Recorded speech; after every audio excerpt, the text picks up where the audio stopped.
I asked the CEO of a major streaming service about the biggest challenge cord cutters are facing, and Philo's Andrew McCollum said cord cutting is just too complicated, even for him. I don't like to really talk about this in a bragging way, but I went to Harvard. I've run a streaming company for 7 years, and even I sometimes have a really hard time navigating some of these streaming options and figuring it out. In today's video, I'm going to react to the rest of Andrew's response to help uncomplicate the process of cutting the cord. Let's press play and get started. You have to figure out, I want to cancel my TV service, but I want to keep my internet service. So how is that going to change my bill? And am I on a contract? And do I need to return the equipment? And do I need different equipment? So we can pause it right here because reviewing your cable TV bill is actually the first step in my guide to cutting the cord. I'll link to that down below in the description. But for right now, here's what you need to know.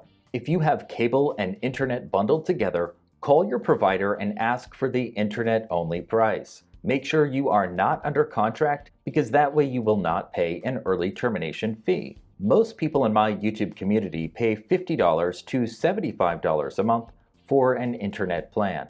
And yes, any rental equipment must be returned once you cancel your cable service, but that is actually later on in the process. I recommend that you test out streaming before you cancel your existing cable service. To do that, you're going to need a basic streaming setup.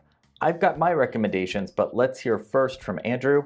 I'll press play. Then you've got to figure out, I need a streaming device, but do I get a Roku or Amazon Fire TV or an Apple TV or a Google, Android TV?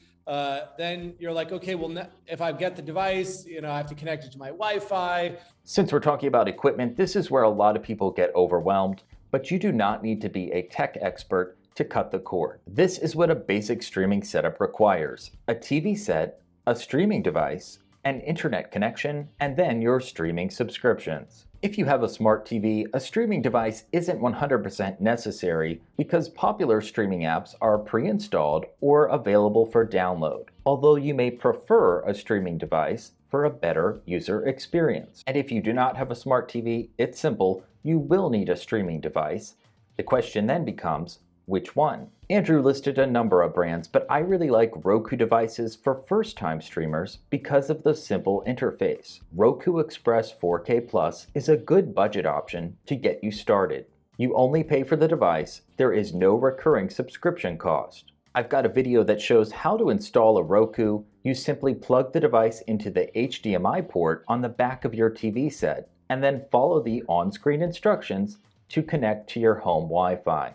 And this is important. If you've got 4 TVs in your house, you don't have to run out and buy 4 of these Rokus all at once. You can start with one and see how it goes. Let's press play. What apps do I really need? What services do I really need to replace what I was getting from traditional cable? Is Philo enough, or do I want to mix and match a few different services together, for example? Pause it right here, and this is probably the most confusing aspect of cutting the cord because there are just too many streaming services. Live TV services with cable networks, on-demand services with original programming, and free streaming services with a mix of live and on-demand content. It can be pretty hard to find the content that you want to watch, but think about it this way. If you still want access to the live cable networks, you can narrow it down to one of maybe a handful of services. YouTube TV is my top recommendation for new cord cutters, but that's only if locals, cable news, and sports networks are among your must-have channels, because this service is pretty expensive. Cable-like competitors include Hulu Live, DirecTV Stream, and Sling TV. Andrew's service Philo is different. It focuses on entertainment networks only and leaves out locals, cable news, and sports.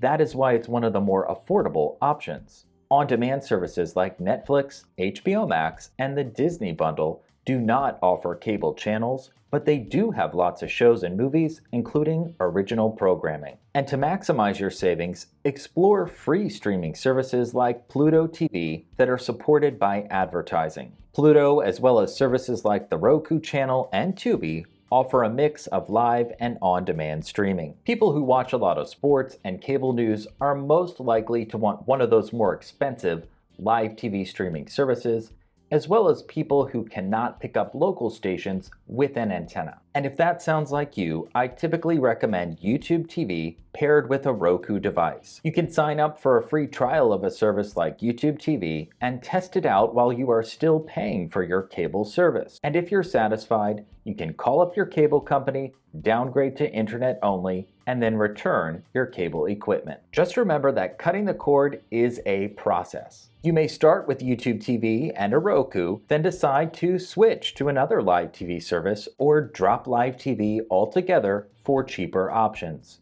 And the good thing is you've got that flexibility because unlike cable, there are no contracts with streaming. Find out more in my complete guide to cutting the cord on michaelsafe.com or watch these videos right here.